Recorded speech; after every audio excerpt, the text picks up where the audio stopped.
Welcome back to Girl Talk. We have another special guest, Lauren Thompson from NBC Sports. Lauren, thank you so much for joining us today. We are all big fans and we're happy to have you on. Oh my gosh, I'm so glad to be a part of it. You're doing such amazing things in the game of golf right now. My only regret already is that I couldn't be in studio with you guys up there. I'm down in Florida, unfortunately, but maybe next time we'll do this in person. Absolutely. Next time for sure. So we want to get a little bit into your background and how you got into television and golf and just what that path looked like for you. Oh man, that's a good question because it's really not a typical path to getting into TV for sure, and certainly not with golf as well. I grew up in Central Florida. My mom was a teacher, private school teacher, but before that, she was a nurse, and she was a science teacher while she was teaching. And I just always was really science minded and very driven to that industry. I wanted to be a nurse throughout most of college. But to put myself through nursing school, I was doing television work. I was doing voiceover pieces, fitness infomercials, car commercials, basically anything that I could get my hands on. I had a couple agents that I was working with here in Florida. But I worked with a producer who got me in touch with some people at Golf Channel. And that was kind of a wild casting anyway, because I was in a wedding in Key West, Florida, the night before the casting. So I'm telling my husband at the time, I'm like, listen, I can do this. I'm just not going to drink at the wedding. I'm going to hang out. We're going to drive through the night from the Keys so I can be there at 7 a.m. for the Golf Channel casting. So I went in there like, I tell you ladies that I drank probably 5 Red Bulls that night just while we were driving from the Keys. It was going to be worth it. I knew that in my head. And luckily, right after I left that casting, it was for a show called Top 10 that used to be on Golf Channel. Super fun countdown show that was in studio. And wrapped up the casting, got in the car, and they had already texted me before I got back home. And they were like, we have a feeling we're going to see you around a little bit more. That's awesome. But one of the things that they talked about that day was, do you play any golf? I'm like, well, I do, very casually. I've got a softball step through in my swing, so it's not the most mechanically sound swing that you'll ever see, but it was working for me at the time. And they told me that day, they're like, well, you're never going to play on air anyway. This is just for a studio show, so it doesn't matter. But man, like, tell me I'm not going to do something and I'm going to do it. So I started taking a ridiculous amount of lessons. Steve Brewer at Dubs Dread here in Orlando was my first lesson ever that I had. Awesome guy, just someone to get the ball rolling, pun intended, with the game of golf and get me kind of warmed up and doing things the correct way. Apparently with that softball step through, I would have absolutely injured, if not broken my ankle at some point on the golf course. Oh, geez. Wow. But yeah, the rest was kind of history. I started off with Top 10 with Golf Channel. That rolled into the travel show, Golf Now, which was so much fun. And then Morning Drive, which was one of the coolest roles I've ever had. Yeah, we love you on Morning Drive. Yeah. It was a cool show. Yeah, so while you were on Morning Drive, you had the chance to meet a lot of influential people in the golf game. Who was someone that stuck out to you the most? Oh, gosh, there were so many. I mean, the most fun part about that show was that every show was different. And of course, we talked about what was going on with the professionals in the game, but we talked about the viewers at home too. We had instruction. We would do watch and learn lessons based on what you saw the pros do on TV that weekend, and then turn it into something that was digestible to the fans at home who actually wanted to get better on the course as well as avid amateurs. But we would have a lot of studio guests in too. I know saying Annika is kind of a go-to. She's Miss 59. She's a 10-time major champion. Everyone wants to talk about her. But the way she operates has always struck me because she's not this loud, excessive personality in any room that really she goes into. She is strong in the softest, calmest way. And just seeing her on Morning Drive, seeing her on the golf course and how she, maintains that level of strength, but also seeming so peaceful at the same time. How she does things at home. I mean, I've been to her house for a couple tapings as well. She's just one of those people that has influenced me more than just outside of the game of golf, just kind of how she carries herself day to day. Kelly Tillman was another one that I got to work with for a long time, a veteran personality on Golf Channel. One of the things that Kelly told me one day, just in the thick of all the stress before you go on live TV for 2 hours, because anything could happen. So I was stressing out in the makeup room. I'm studying while they're trying to glue on eyelashes and everything else, and I'm just kind of losing my mind in more ways than one. I put a lot of pressure on myself on that show, and I remember Kelly looking at me, and she's like, "Lauren, we're talking golf. We're not curing cancer." And I'm like, "Huh," and that stuck with me. Just the way that Kelly would go about her business and the way that she wouldn't over prepare. She knew what she was talking about. She knew the content, but she wasn't going to stress about every little word and every introduction and put that in prompter. She was going to let it be more organic. And I feel like her effect on me just as a TV personality was huge, but also as a friend. She was just such a great person to work with. Oh, that's so sweet. Yeah, it's great to hear. So now you're with NBC Sports, though. Can you tell us a little bit about your role now, what you're getting involved in, and how that kind of evolved? Sure. So that was a tough turn of events, I would say, if I'm being completely honest. But in a way, it was therapeutic. Golf Channel towards the end of 2020 was going to relocate to the NBC Sports studio up in Stamford, Connecticut. And I mean, we had all been hearing the rumblings around the studios. It was kind of a tough pill to swallow at that time, but they needed to do it, to keep live golf on Golf Channel. It's expensive to do that. And so they needed to keep those TV rights. And so they needed to go up to Stamford, Connecticut. And I told our boss, our executive producer, I was like, I love every second that I've had with this network, but I'm not going to go up to Connecticut. My entire family is down here in Florida. I feel like my in-laws would have, it's like pulling the rug out from under them if I was going to take the grandkids and everyone and just up and leave. So I told her, though, I'm like, I'm hearing that the people who aren't being renewed and aren't making that move to Connecticut, they're kind of done the day they say that. I mean, that's typical for TV. But luckily, they let me stay on air through the end of 2020 and do the final show on Morning Drive, which was, that was so hard. I mean, there was a lot of tears in studio. The guys, the girls, the people in front of the camera and behind the camera. I mean, that was truly a family that we had going there. I tried to flip the script as best I could that day by bringing in champagne at 9 a.m. right after we signed off. What's the worst that could happen? Yeah. But I wanted to treat it as a celebration of what we were able to accomplish in Studio AP, and not the fact that we were closing the chapter on that. With everyone moving, but I thought that would be a more optimistic way and a more grateful way to swallow that pill, and it helped. Then luckily NBC Sports still wanted to keep me under their umbrella, and it's nice because I still to this day go in multiple times every month to the old Golf Channel building in Orlando, Florida, which now has tons of platforms across it. Rotten Tomatoes is there, Telemundo is there, Fandango is there. And NBC Sports Next is there too. So I still get to go and sit in the same studio chair that I used to for a decade on Morning Drive when I was doing news updates.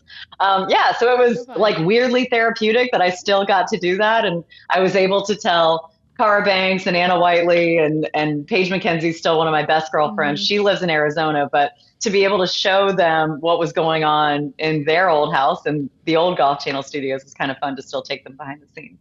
So yeah, NBC Sports Next, lot of social media content, lot of private club projects, taking on more roles with Golf Pass as we dive into 2025.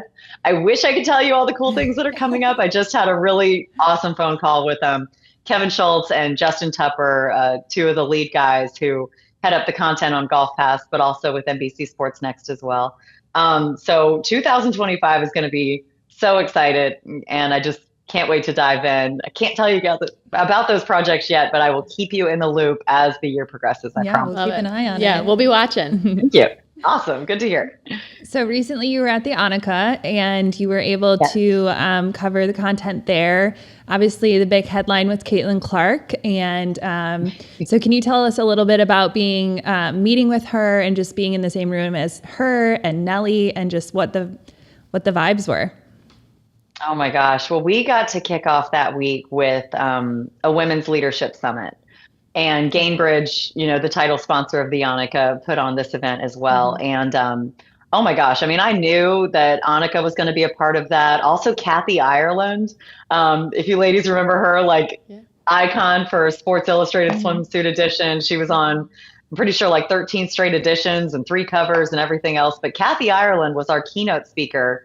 And when I really started diving into what she had been up to recently, she is the #1 female licensor in all of the country. I mean, she's got products that range from pet products to fitness equipment to credit cards, homeowners insurance, furniture. I mean, she's got her hands in everything.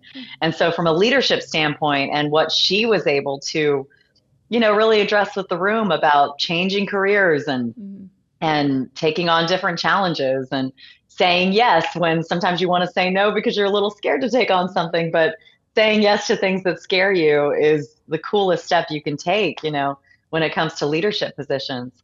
But so we had Kathy Ireland, Annika Sorenstam, and then enter like the powerhouse that is Caitlyn Clark. Yeah.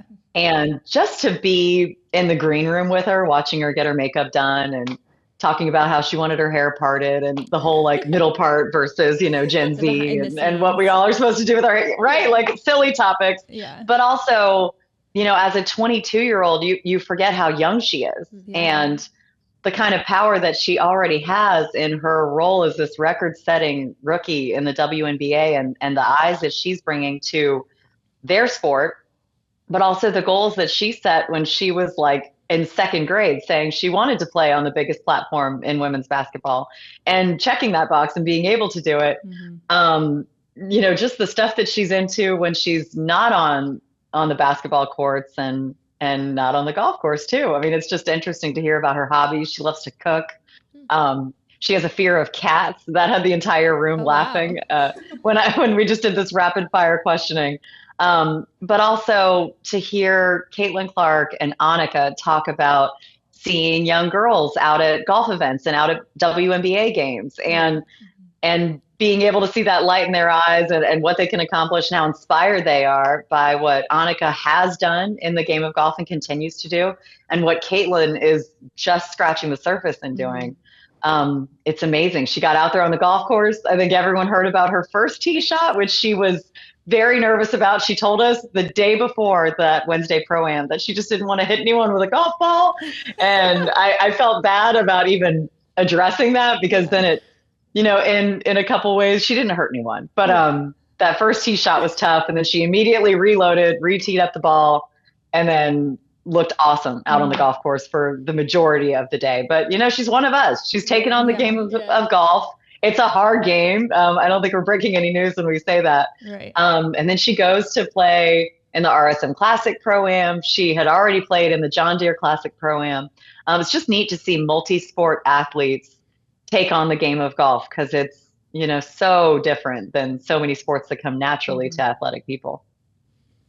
And I think it's so cool too to see the crossover between women's sports. You always see, men's basketball players or baseball players go on the course with, pro golfers, but I think you don't see it a lot in women's sports. So I think that was a huge weekend for women's golf and women's sports. Oh, I totally agree. And the galleries that were following her, I mean, all ages of people, some of them you would have to assume have never stepped foot on a golf course before, never been to a professional golf tournament as a fan or just a spectator or taking it all in. So what she's doing with growing the game, I feel like so many times in golf, we throw around that phrase and it's so overly used and overly abused. But she was truly growing the game by doing that. And putting herself out there and showing how much she loves the game of golf. She's not new to the sport. She played it when she was younger. She played a lot of sports. She played volleyball too. She just happened to go down the road for basketball and be like crazy uber successful. But that weekend in the game of golf was huge. And it's just cool to see Annika put her stamp on it, years ago and what it's evolved into since then. Brittany Lincecum retiring that week. We just had Lexi Thompson retire this past weekend. It's just crazy all the news that women's golf is making for these careers that should be celebrated even in retirement. Absolutely. Definitely. Going back to Caitlyn's bad shot, it does seem like she's a pretty decent golfer. She really is. And she's trying to get better. I think she said in an interview that in the off season, she wants to focus on golf more and maybe be a part of that realm. Is that what you saw out there? So that was funny. There were a lot of laughs in the room during the Women's Summit when I joked around about how she said that she was going to turn pro in the off season. She laughed harder than anyone else in the room about that. And she's like, I think people took that a little seriously. I know that I can't turn professional in the game of golf in just one off season. I've been playing this game for a long time. She is just so relatable though. And I mean, the night before, it was so funny because I was staying on property, like literally right next to her room, like we were sharing a wall. And so I realized that later on when I heard her agent come off of the practice putting green that was right out of the sliding glass doors with the villa. Oh, wow. So I've been watching, a lot of the LPGA Tour pros that day, just kind of wrapping up their practice and doing a little chipping and putting. And I'm like, man, I've got like a front row seat for this right now. Well, the sun's about to go down and all the tour pros are gone. And Caitlyn Clark's just out there with her agent. And I felt like I shouldn't be watching this private session. Like I took a couple videos on my phone. I'm not going to lie. I did not send them to anyone. It was just kind of crazy to watch her like 30 feet from the room, through the window of my own room. Out there grinding it out and trying to make sure she had that touch around the greens. She hit probably 2 out of 3 shots pretty good. But, this is not her sport. That is part of her livelihood. So we wouldn't expect her to be full pro out there. But every single time she makes one of these starts, she gets better and better. And it was just cool to see her out there, good shots and bad shots, but just how athletic she was. Zach Johnson, when she competed in the RSM Classic Pro-Am, he said that he had played with her in the John Deere Classic Pro-Am. And he's like, every time I see her on the golf course, she gets better. And you see how competitive she is out there and the mental tricks that she's already using in golf. Like, that first tee shot when I went into the crowd, it was a little quick. And I think it was pretty relevant and evident to see the nerves kind of spiking up then. I think she wouldn't be human if she wasn't nervous on that first tee with everyone around there announcing her name. I mean, that's like your heart's beating outside of your chest in those moments. But Zach Johnson was like, I'm just so impressed with her. She's such an athlete.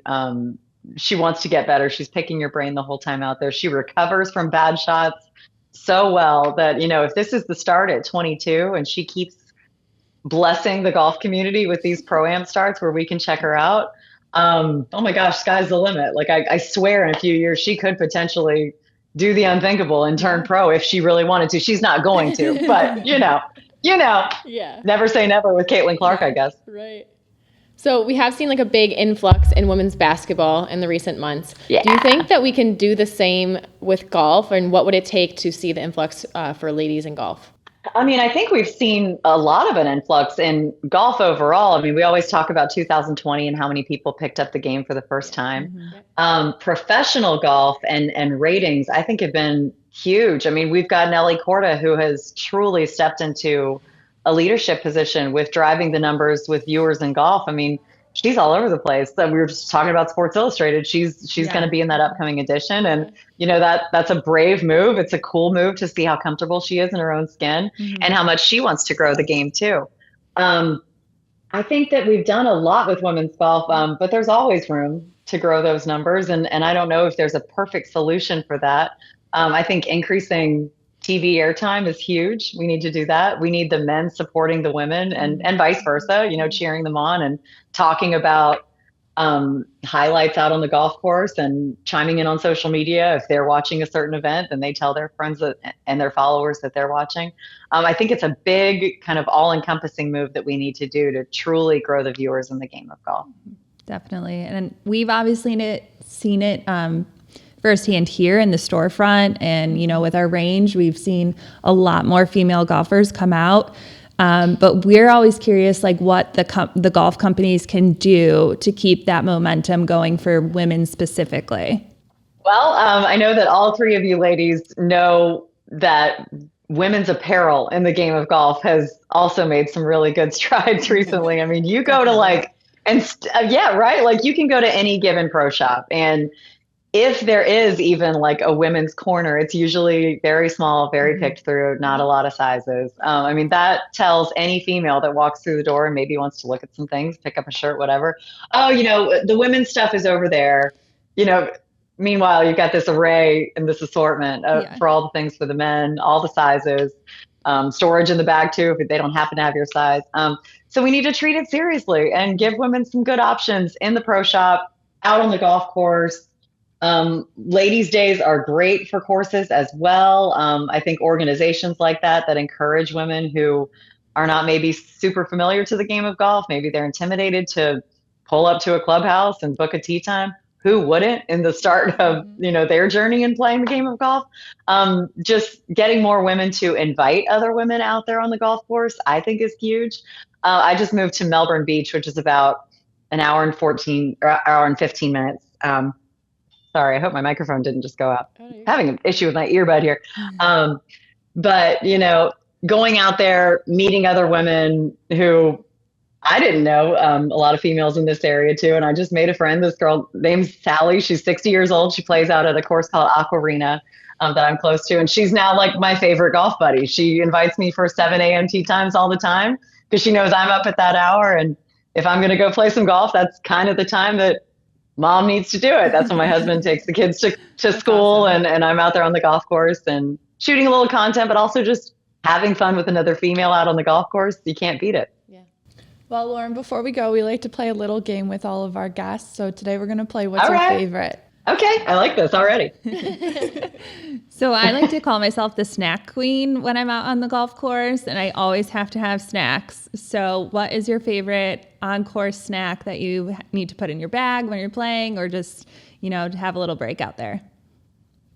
So I'm not like a huge breakfast person before I get out on the golf course.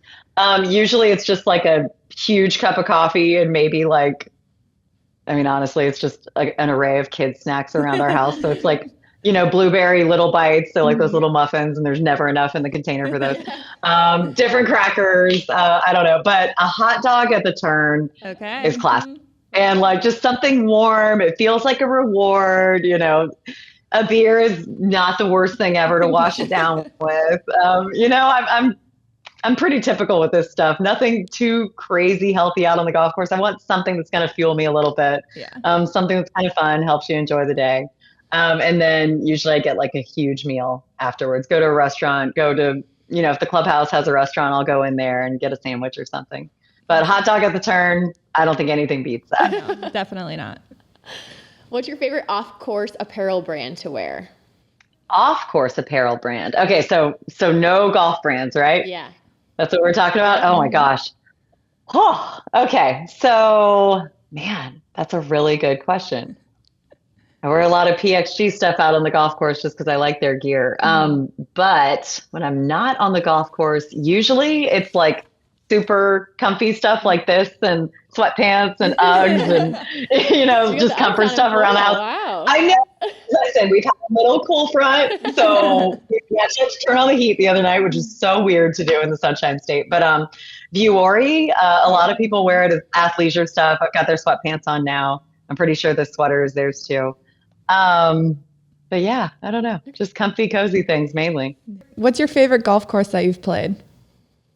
Ever? Anywhere in the world? Yeah, anywhere. Oh my gosh. I had the best day ever at Ballybunion in Ireland. And I know that's like a silly golf flex to throw out a course in Ireland, but it was during our travel show. Difficult course. I mean, I don't think there's a flat lie anywhere on that layout, but I mean, we had beautiful weather.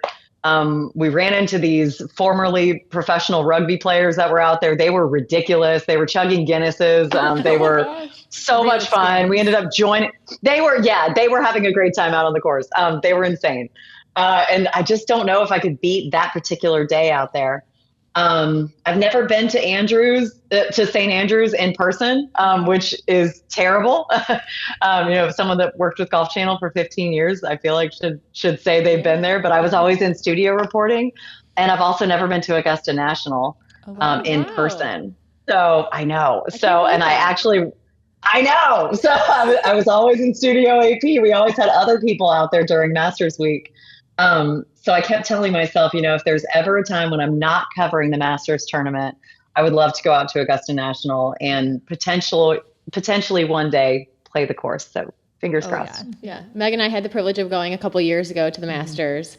Yeah. It is unlike anything else. It's heaven on Right? It really is. It's I know. I think it's unbelievable is like the only word I can use to describe it. It's incredible. I know. I need to make that happen. It was funny. I just did a panel discussion not too long ago with Lou Holtz, who's a member out there, fighting Irish royalty with Notre Dame. But he was like, I'll take you out there one day. And like Lou Holtz, God bless him, is a much older gentleman now and having a hard time getting around. But I heard stories, this is just a couple weeks ago, of people who said, no, if he says he's going to take you out there, like he'll do it. He tees off on hole number 1. You might not see him for multiple holes for a while, and then he comes out to finish that last putt on 18 and just wants to make sure you have a great day. So, Lou, if you're listening, I definitely want to go. We got to Let's get make you it out happen. there. Girl out. Yeah. Yes. So you spend a lot of time around golf. What is your favorite off-course activity? Oh man, I love for like workout fitness kind of stuff. I like kickboxing. I like yoga. We're out at the beach right now. So just taking the dog out for a walk on the beach. Both my sons, 7 and 10, my 7-year-old does not like to go in the water. He just wants to play in the sand. But my 10-year-old is just a machine out there. He loves to surf, loves to boogie board, wants to play rough in the waves. And so usually I'm out there with him and there's like bruises and, semi injuries after playing out, depending on how rough the water is that day. He loves to play a little golf too, but a lot of soccer games in this house as well. Okay. We watch a lot of Premier League. He loves Leo Messi. He loves Cristiano Ronaldo. Yeah. So that's kind of his focus. Awesome. What is your favorite club in the bag? Not my 3-wood. I can tell you I that. can relate there. Yeah, we can totally relate. So I used to work with a guy named Charlie Reimer, who's just a ridiculous person and so much fun. He's one of my best friends. We were just texting yesterday. But he is now at Macklemore Club in Georgia. But he used to say on Morning Drive all the time that the 3-wood is known as the Devil's Club. And it's terrible. And, never take that thing out unless you somehow have faith in it that particular day. I've had some good shots with my 3-wood, but usually like it just kind of stays in the bag all the time. Love my hybrids though. My 6-iron, 7-iron, 8-iron, those are performing really well right now. And my putter is doing well right now too. So I cannot complain. But if I had to pull any club out just that particular day, the one that I could rely on, it would be my 5-iron right now. Okay. Awesome. It's behaving.